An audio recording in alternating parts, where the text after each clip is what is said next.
Por favor, que nos hables a través de tu bendita palabra, Señor, como siempre. Yo sé, Padre, que tú tienes algo para nosotros. Yo sé, Señor, que tú siempre tienes pan para nuestra necesidad, para nuestra hambre espiritual. Gracias, Señor. Permite, Padre, que podamos entender, que podamos saciarnos y salir de este lugar, Señor, avisados. En el nombre de Jesús. Gracias, Señor. Amén y amén. Gloria al Señor. Sientes, hermano. Bueno, Dios es bueno, ¿verdad?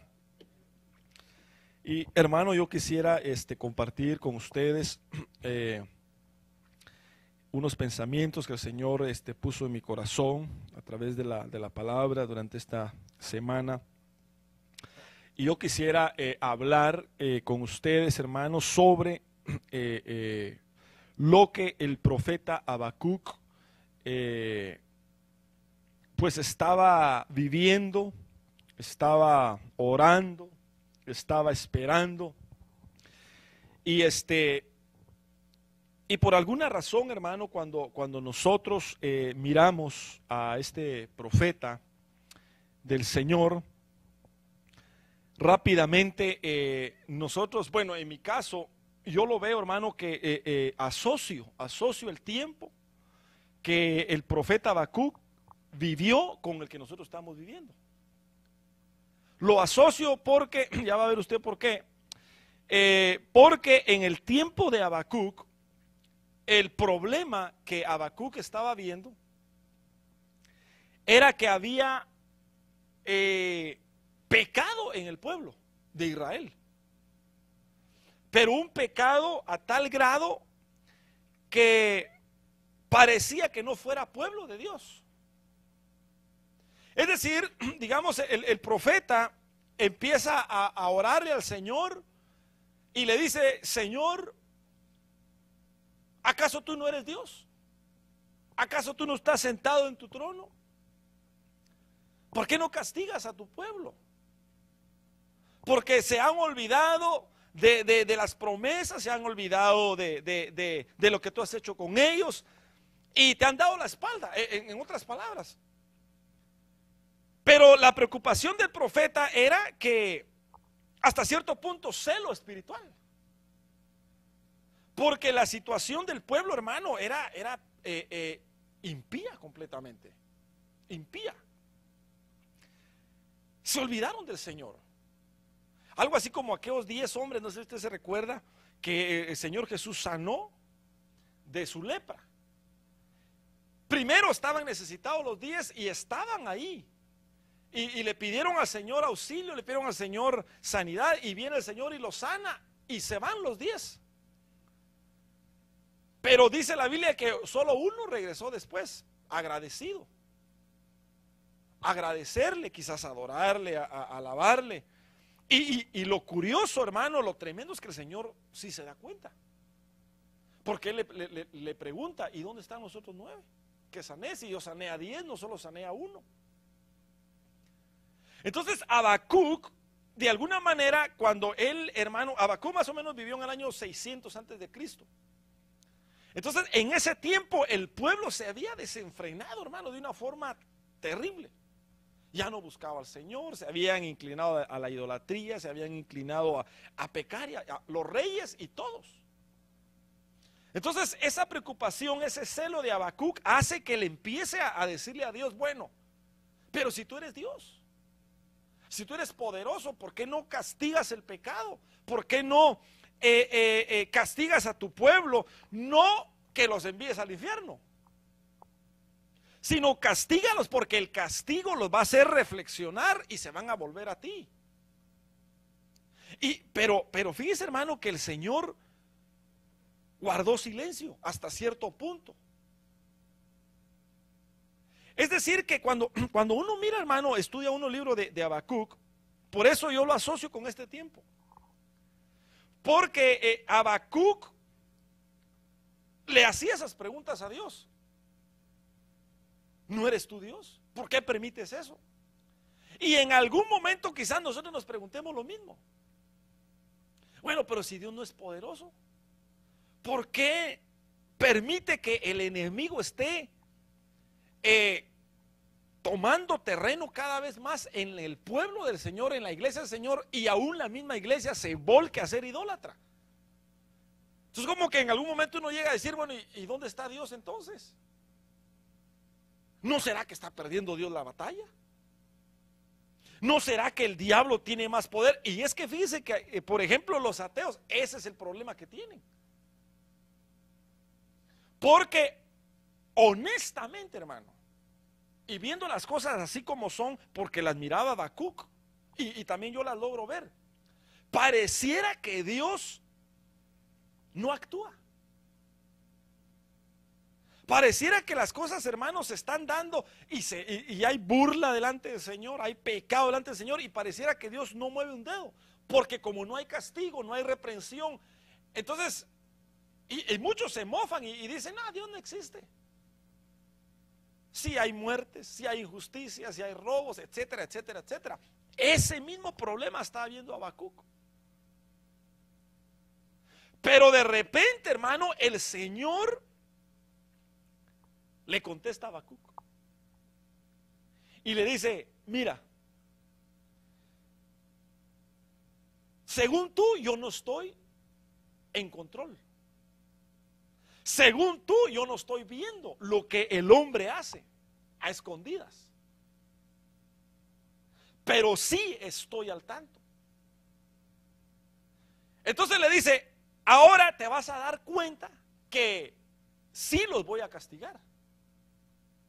Pero no voy a ser yo personalmente con un rayo, con una centella, con un terremoto, con un huracán,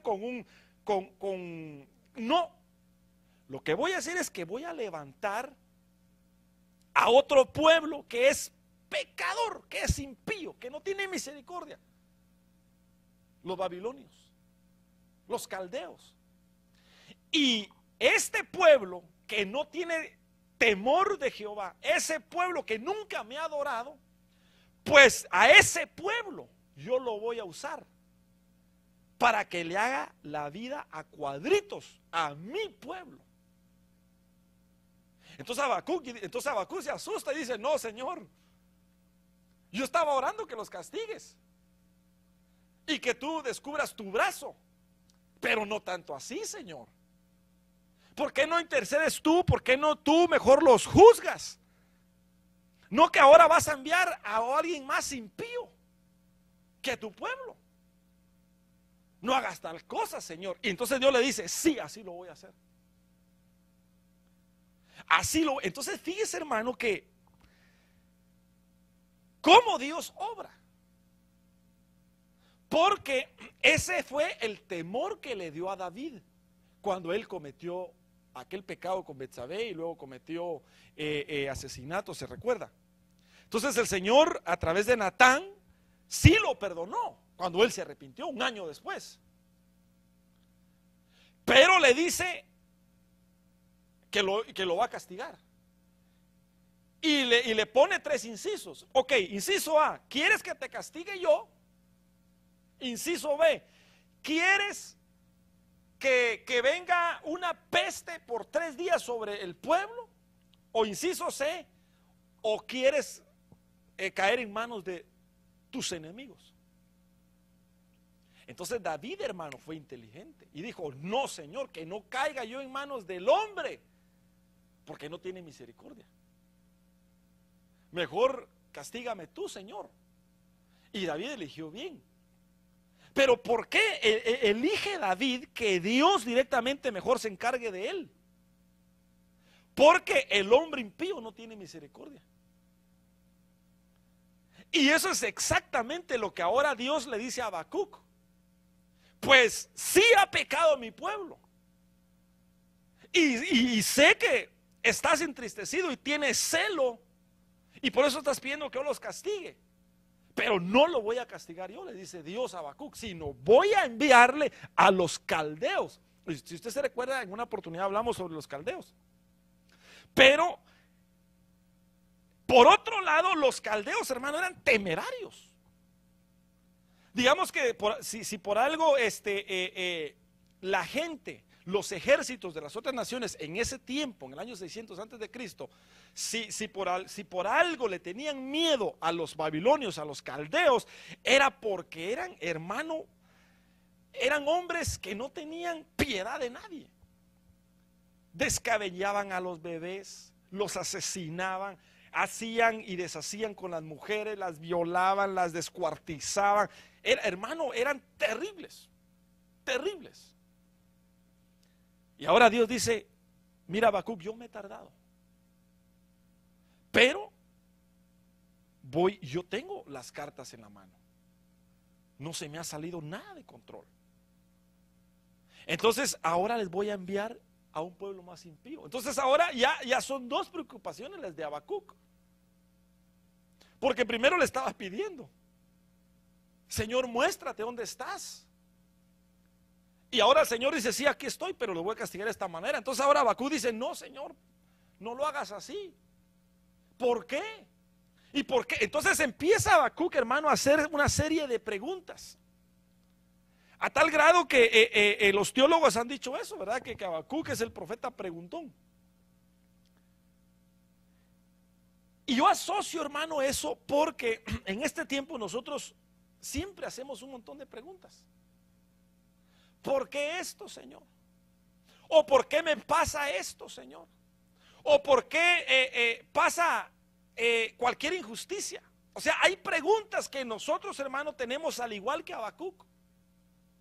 Habacuc decía: ¿por qué, Señor, permites el pecado en tu pueblo y no actúas?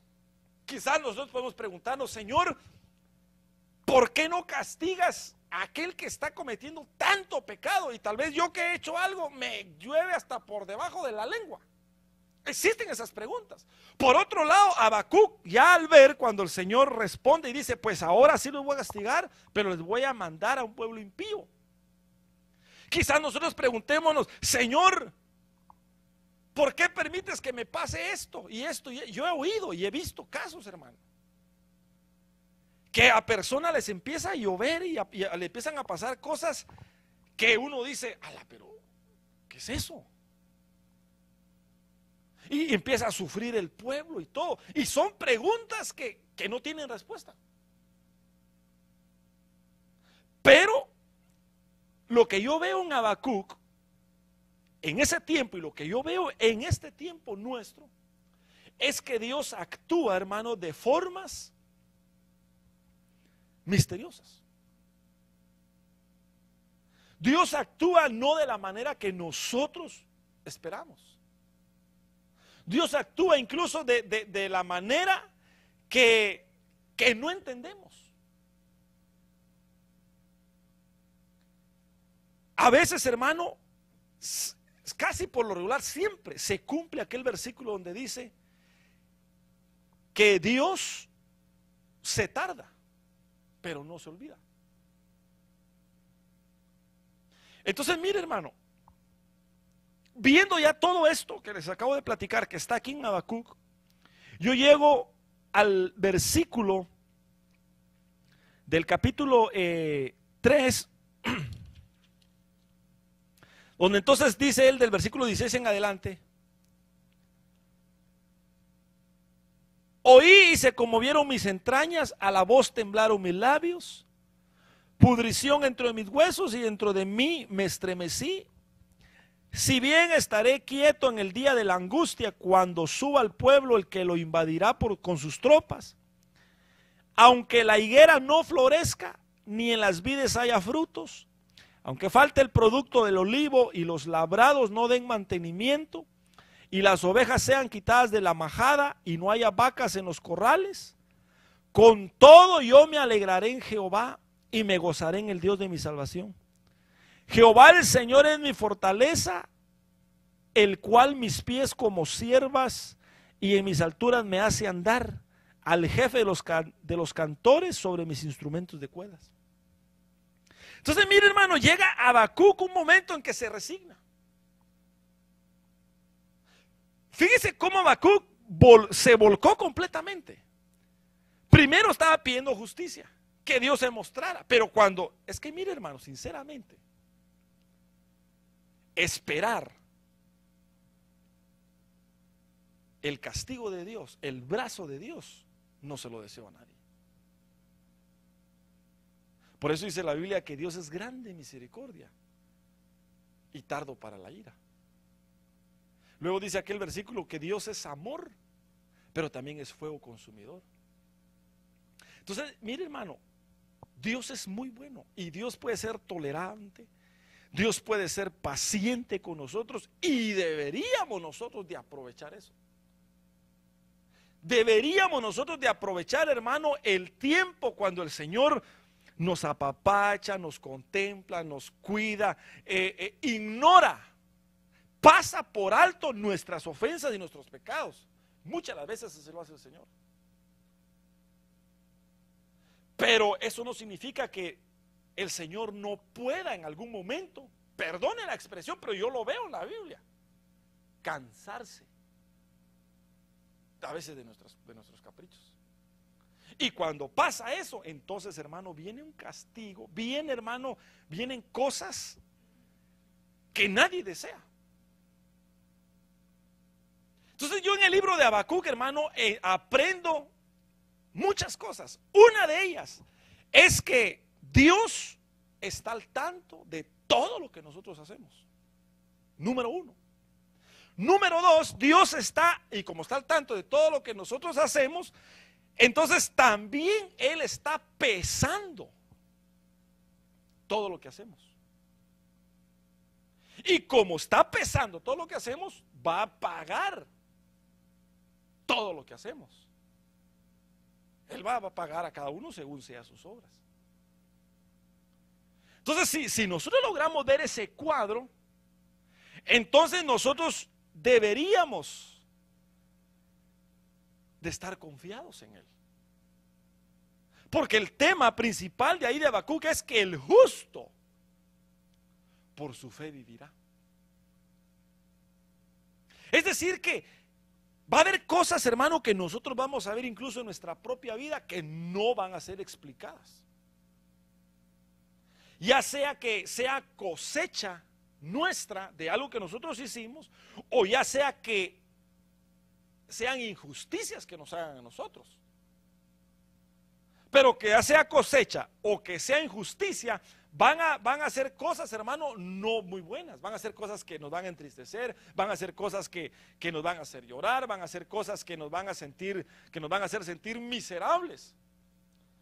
Pero que en medio de todo eso, que nunca se nos vaya a ocurrir que tal vez Dios no está viendo, que tal vez Dios no está en control, porque Dios, hermano, sí está en control. Entonces Habacuc se resigna y dice, bueno, ya sé que va a venir destrucción, ya sé que no va a haber mejoría. Entonces dice, aunque la higuera no florezca, ni hayan vides, ni las vides den su fruto, ni haya producto en el olivo, ni los labrados no den su mantenimiento, de todas maneras, como ya sé que Dios tiene el control de todo, yo en Él voy a confiar. Entonces el libro de Habacuc, hermano, es una gran enseñanza para los justos, para los hijos de Dios. Porque en este tiempo, hermano, y tal vez aquí empieza la enseñanza, ¿verdad? En este tiempo nosotros vamos a empezar a ver, y ya las estamos viendo, cosas que si nosotros no nos afianzamos bien en el Señor, podemos perder la fe. Van a empezar a pasar esas cosas. Bueno, ¿y Dios por qué permite tal cosa? A tal grado que muchos están diciendo ya, el Señor ya no va a venir,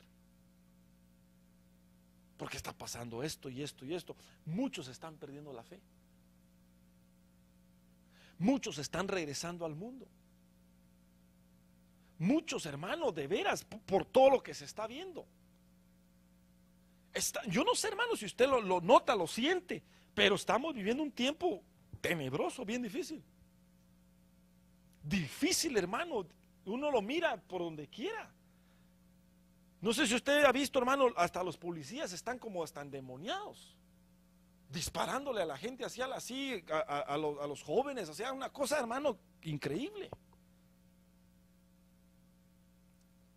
Si uno no tiene la fe del justo, si uno no sabe realmente quién es Dios y que Él tiene el control, uno puede llegar a decir, bueno, ¿y no será que Dios ya nos abandonó aquí? Y lo que pasa es que hay gente que piensa eso. Hay gente que dice, ya Dios ya no me ama, Dios ya me abandonó porque tantas cosas malas que están pasando. Pero entiendas, hermano, que eso es lo que el pecado está haciendo.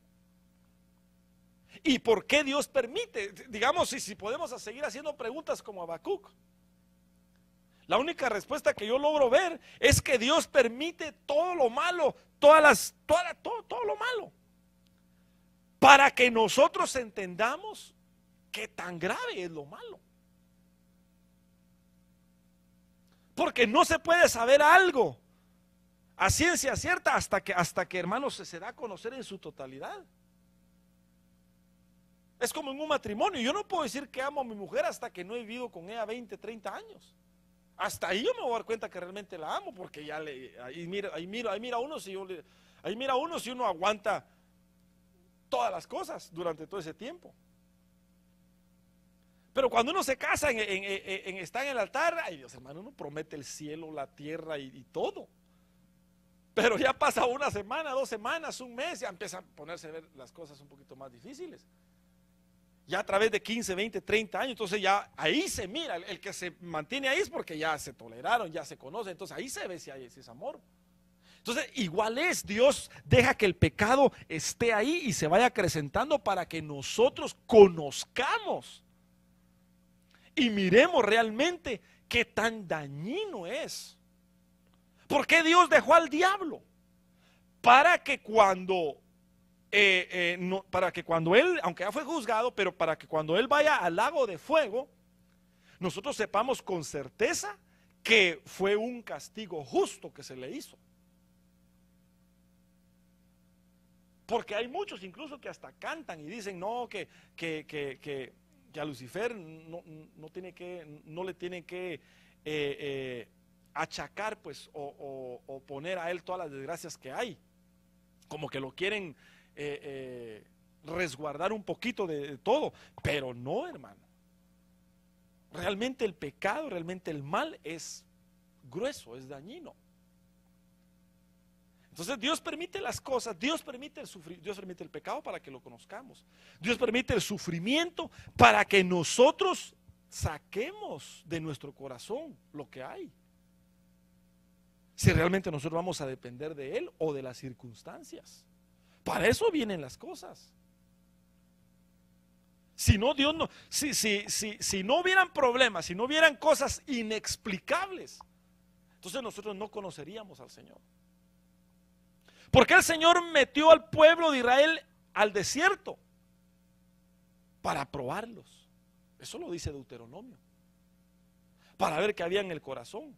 Y rápido se miró, hermano, porque cuando vino la sequía, la sed, ahí empezaron a reprochar. Pero no entendemos si nos sacaste y por qué ahora sufrimos. Entonces ahí salen las cosas. Entonces, hermano, el tema principal de Habacuc es que el justo tiene que vivir por su fe, aunque la higuera no florezca. Aunque Dios permita incluso que otros más pecadores prosperen.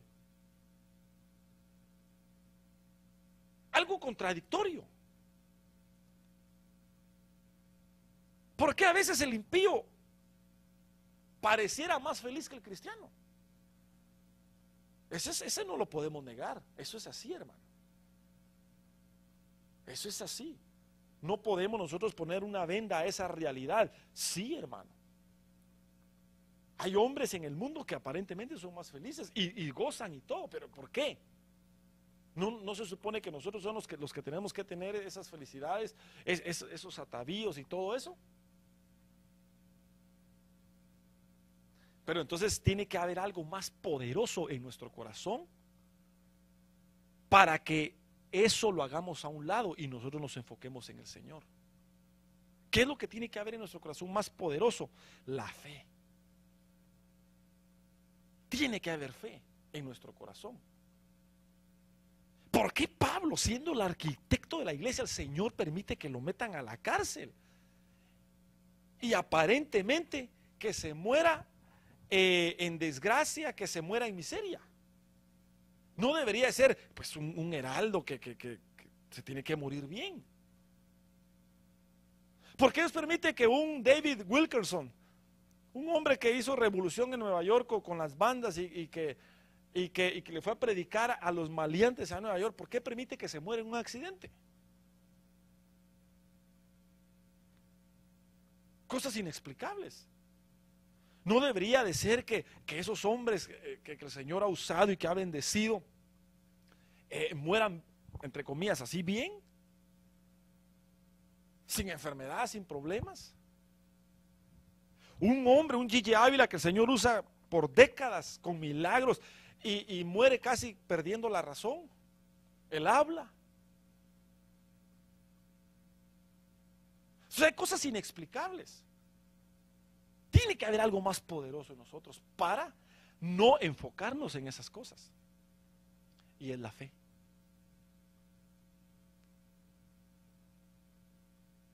Es la fe.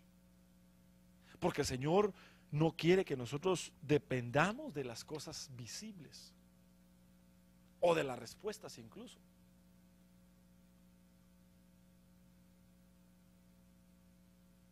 Qué tremendo, hermano. Nosotros tenemos que vivir por fe, más en este tiempo. Porque muchos se van a levantar a cuestionar, y ya lo estamos viendo. Y muchos se van a levantar a cuestionar y todavía vas a la iglesia. Y todavía sos cristiano. Y todavía crees que va a venir el Señor. O sea, todo eso lo vamos a empezar a ver ahorita. Entonces tiene que haber algo más poderoso, aunque no tenga respuesta. Porque no se trata, hermano, de darle respuesta a todo.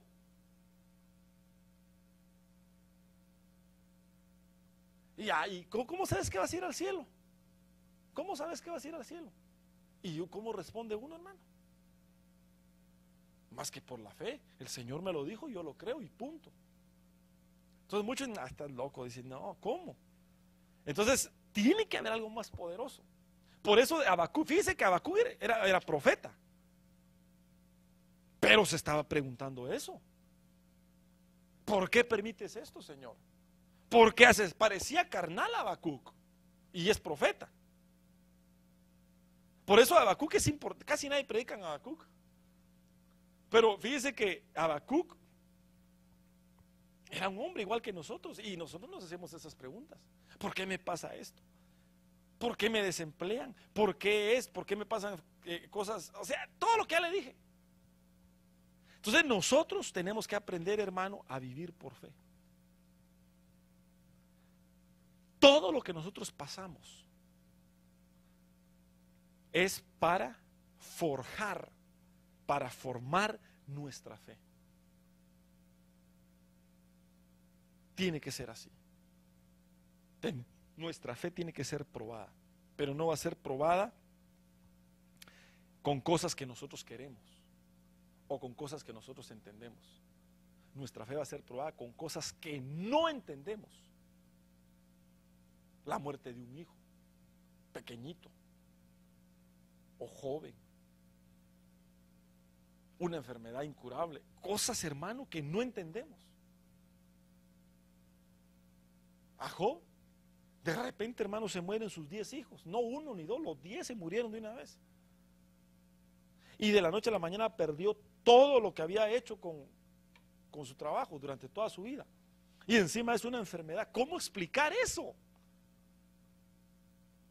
No se puede. No se puede, hermano. Y no podemos sacar especulaciones, decir, no podemos, no se puede explicar. Entonces, ¿qué hacer enfrente de esas cosas? Confiar en el Señor. Confiar en el Señor, tú sabes lo que haces. Me está doliendo, Señor, como Habacuc. ¿Por qué, Señor? ¿Por qué? Me está doliendo, Señor, no lo entiendo, ok, pero confío en ti. Entonces, mire, hermano, mire, Dios tiene un plan. Dios tiene un plan que no tiene la obligación de dárnoslo a conocer a nosotros, pero Él tiene un plan. Entonces, aunque Él quisiera explicárnoslo, de todas maneras nosotros no tenemos toda la capacidad para entenderlo.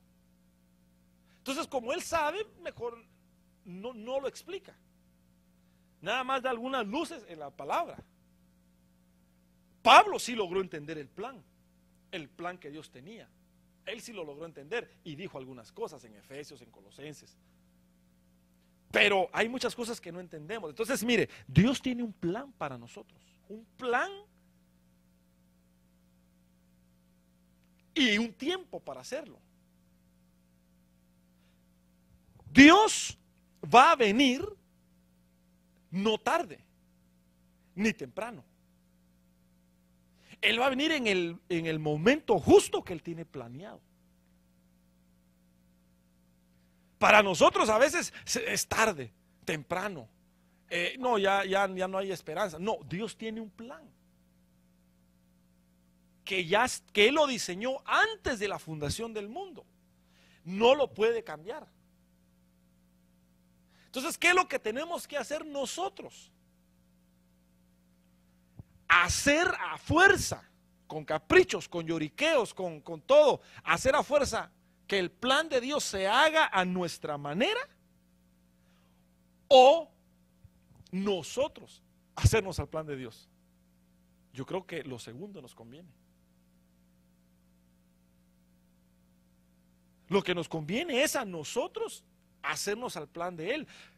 Pero como somos duros, necios, no tenemos toda la inteligencia necesaria para comprender, entonces el Señor lo que nos recomienda es: dame tu voluntad,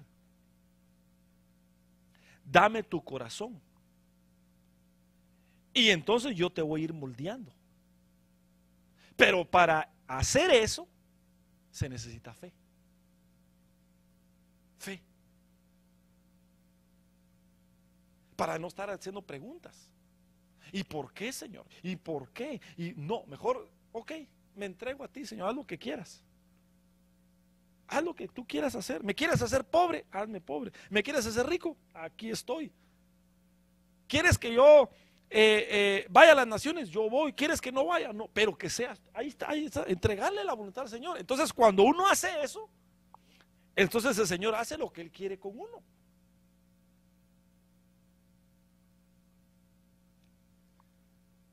Eso es así.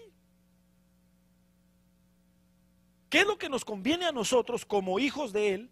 Dejar que Él haga lo que Él quiera hacer. ¿Nos va a explicar las cosas? No necesariamente.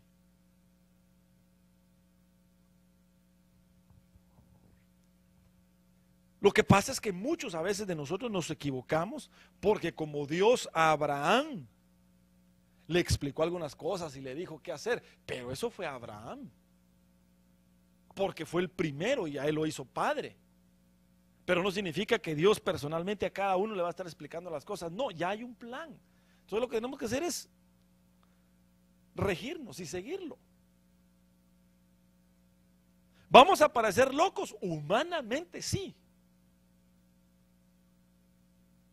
Humanamente sí. Pero como esto es espiritual, entonces el justo por su fe vivirá.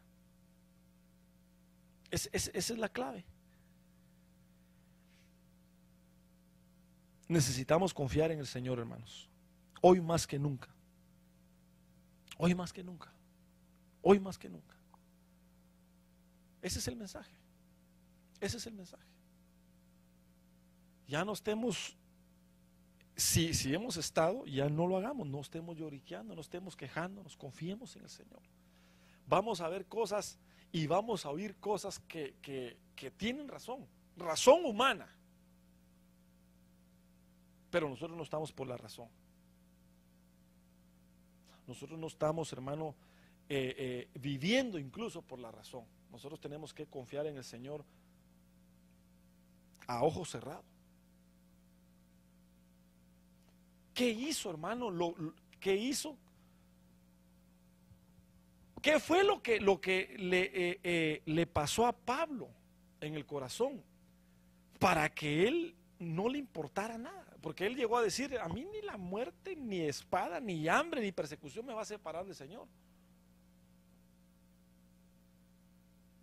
¿Qué fue, hermano, lo que a él lo llevó a tomar esa determinación? Creer lo que el Señor le dijo. Claro, él vio, pero la Biblia dice que por cuanto creíste, verás. Eso fue lo que el Señor le dijo a Marta. No te he dicho que si creyeres, verás. Entonces quizás algunos están diciendo: no, sí, como Tomás, si yo veo esto, entonces yo voy a creer. Si yo miro, entonces a lo mejor no. Primero confiemos en el Señor a ciegas, como aquellos 3 jóvenes. Si me meten ahí al fuego, mi Dios nos puede librar de ahí. Pero si no lo hace, no nos importa igualmente. Nosotros ya sabemos quién es Dios y punto. Entonces ellos primero creyeron. Y ya los tiraron al agua, y va a decir: pero de fuego. Y el Señor los libró. Entonces miren, hermanos, miren, ese mensaje es para nosotros y es para los pocos. No es para los muchos. Muchos son llamados. Sí, hermano, todos. Si yo paso de casa en casa diciendo: usted es cristiano, todos son cristianos. Usted es evangélico, todos. Usted ama al Señor, amén. Todos, hermano. Pero aquí el asunto es de fe, de los escogidos. ¿Por qué no está la gente aquí? ¿Por qué no está lleno? Porque no es para todos. Solo son los que le creen al Señor. Solo son los de fe. Dice la Biblia que cuando el Señor Jesús fue levantado, el apóstol Pablo dice que el Señor se le apareció a las mujeres, a Cefas, luego a los 12 y luego como a 500 hermanos, dice Pablo. ¿Pero por qué solo habían 120 en el aposento alto? 380 se fueron en 10 días, porque el Señor anduvo en la tierra 40 días mostrándoseles a ellos, y en el 50, que es el Pentecostés, cayó el poder en el aposento alto. Es decir, que desde la ascensión al Pentecostés solo habían pasado 10 días. 10 días estuvieron ellos en el aposento orando y ayunando, me imagino, y esperando la promesa. En 10 días se fueron 380 y solo quedaron 120. Entonces, ¿qué vamos a esperar si ahorita pasaron ya 2000 años? Yo creo que este tiempo no es tanto para que las iglesias se llenen, sino es más para que se vacíen. Pero el justo por su fe vivirá. Entonces, hermanos, yo termino y nos vamos. Hay preguntas como Habacuc. Quizás una de ellas como Habacuc: ¿y por qué no castiga al Señor el pecado y ya que termine el pecado y que el pueblo se meta en fuego? Esa puede ser una pregunta. Pero el Señor no lo va a hacer porque es algo personal. El Señor no va a forzar a nadie a buscarle. La otra pregunta puede ser: Señor, ¿y por qué permites tanto problema a los que queremos? ¿Por qué permites tanta cosa, pues tanto mal en los que queremos? Sufrimiento tal vez en los que queremos. ¿Por qué lo permites? Para purificarnos, para limpiarnos. Pero hay otras preguntas que no se entienden, como Habacuc. Entonces, ¿qué hacer en medio de todo eso? La enseñanza es activar la fe. Esa es la enseñanza. Activemos la fe, creámosle al Señor, pase lo que pase. Job dijo: bueno, desnudo salí últimamente y desnudo voy. Tal vez no era la explicación, ¿va?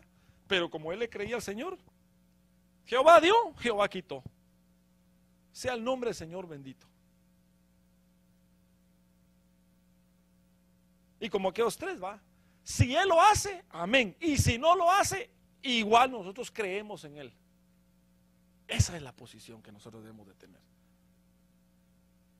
Si nos salimos con la nuestra, siempre, siempre, siempre hay peligro. Hay peligro. ¿No será que nos estamos saliendo con la nuestra y siempre nos sale lo que nosotros queremos? ¿No será porque nosotros lo estamos buscando con nuestro esfuerzo? Entonces yo prefiero, hermano, que a veces las cosas me salgan mal y entonces yo entiendo.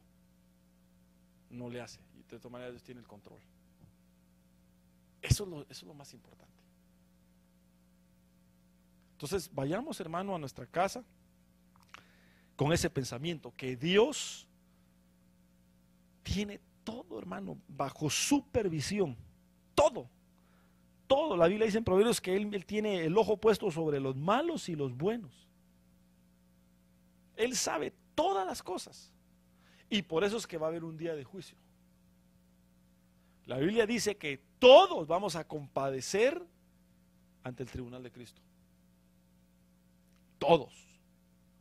Dice Hebreos 9:27, si no estoy mal, dice de la manera que está establecido que el hombre muera una sola vez y después el juicio.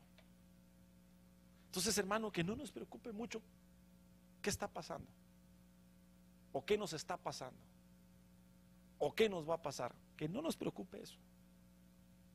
Que no nos preocupe eso, hermano. A veces uno, ay, ahora, tranquilos, tranquilos.